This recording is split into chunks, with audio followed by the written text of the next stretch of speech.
Ini sudah mulai ujiannya datang ya. Karena seperti yang saya bilang kemarin bahwa orang nikah itu seperti orang yang mengarungi lautan ya. Sebelum diarungi lautan itu kayaknya indah banget ya, enak banget, kayaknya selfie di tengah lautan bagus, lautannya biru seperti itu ya. Nggak tahunya ketika sudah dijalani, ternyata banyak angin, badai, ombak menerjang, tak jarang pula perahunya nabrak karang seperti itu. Maka hanya nahkoda yang hebatlah yang berhasil menyampaikan perahu ini sampai ke tempat tujuan. Amin ya robbal alamin. Jadi ini pesan saya pertama. Jadi biar tidak kaget nanti. Katanya orang enak nikah. Oh kayak gini, iya enak. Memang enaknya sebulan, tapi setelah itu ini cobaan. Kalau sampean berhasil melewati yang namanya ujian tersebut, insya Allah akan menjadi titel pasangan surgawi fit dunya wal akhirah. Amin ya robbal alamin. Makalah yang kedua adalah kata para ulama sebagai bentuk barokah tabarukan kita pagi hari ini ya. Al-mar'ah laha qalbun wa aqlani. Seorang perempuan itu Mas Ferry mempunyai satu hati dan dua akal. Warrajul laha aqlun wahid wa qalbani wa ahyanan salasah. Tapi kalau laki-laki itu punya satu akal, tapi hatinya punya dua, bahkan kadang-kadang salasah, tiga kata para ulama. Artinya apa? Seorang perempuan itu lahu qalbun wahid, mempunyai satu hati dengan artian paling gampang untuk setia kepada pasangannya ketimbang yang laki-laki.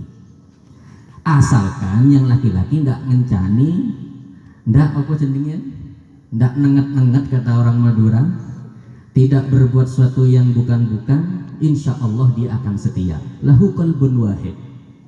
Tapi dia itu keistimewaannya mu'aklani, punya dua akal. Maka tak jarang seorang perempuan itu bisa mengerjakan berbagai banyak tugas dalam satu waktu, karena akalnya banyak, dua. Sambil nyusui, bisa sambil gendong, sambil goreng tempe, sambil lihat telenovela Ikatan Cinta ya, sambil nyapu, sambil bikinin kopi suaminya ya. Itu perempuan ya, punya dua akal. Ini keistimewaannya. Hanya saja kekurangannya karena hati perempuan itu cuma satu, maka ketika disakiti dia akan lebih memilih memikir dengan perasaannya ketimbang akalnya. Itu perempuan. Dan yang kedua adalah seorang laki-laki punya satu akal, tapi hatinya dua, bahkan kata ulama kadang-kadang tiga. Nah, ini artinya apa satu akal? Kalau dia sudah fokus kepada suatu hal, laki-laki nih Pak ya, bapak-bapak, maka dia tidak bisa diganggu untuk perkara yang lain. Contoh, sibuk ngurusi manuk ya, anaknya minta Pak, minta pitis gitu. Kok tak lihat awak lagi nganui manuk gitu. Dimarahi Pak, padahal anaknya hasil dari manuk. Jadi inilah yang kadang tidak bisa kalau seorang bapak-bapak. Kalau sudah nikmati kopi satu ya satu, tidak bisa disuruh yang lain. Akalnya satu, tapi keistimewaannya bahkan mungkin bisa dianggap kekurangan, hatinya dua, bahkan wa ahyanan salasah, kadang-kadang tiga. Maka tak jarang seorang laki-laki itu ya setia, tapi beda maknanya, bukan kayak perempuan. Kalau setianya laki-laki, setiap tikungan ada, dia masih bisa menampung kepada cinta dari wanita lain. Maka inilah salah satu kekurangannya. Karena itu ketika kita sudah memahami konsep dari makalah ulama ini, semoga nanti ketika menjalin pernikahan bisa saling pengertian masing-masing. Dan yang terakhir, makalah dari ulama yang ketiga, ini sangat realita Pak ya. Gimana? Al-mal baina yaday mar'ah atau imro'ah, al-malu baina yaday imro'ah la yadumu abadan, wattifluh baina yaday rajul la ya'ishu abadan.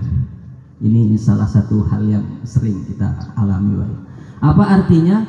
Harta, uang, apalagi bahasanya ya keekonomian kalau dipegang oleh yang perempuan la yadumu abadan, maka uangnya tidak akan kekal selamanya, cepat habis kalau yang megang kendali keuangan adalah perempuan. kata para ulama.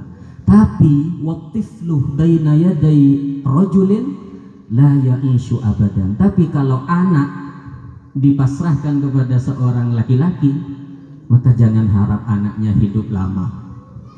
Ini bedanya, Pak. Jadi kalau keuangan serahkan ke yang laki-laki, ke pengurusannya. Tapi kalau masalah anak dan pendidikan, maka kata para ulama disarankan untuk diserahkan kepada seorang kepada seorang perempuan. Maka kita kan sering, Pak, lihat perempuan itu kalau sudah melihat apalagi perabot rumah tangga ya, melihat perhiasannya milik orang, kok gitu ya, ingin beli dah. Akhirnya gimana kalau dipegang yang perempuan? Habis cepat. Tapi begitu juga kekurangannya dari laki-laki.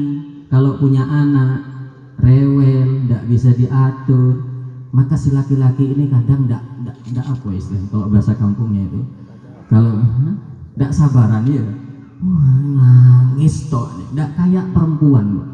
Kalau ibu itu ya nganui anak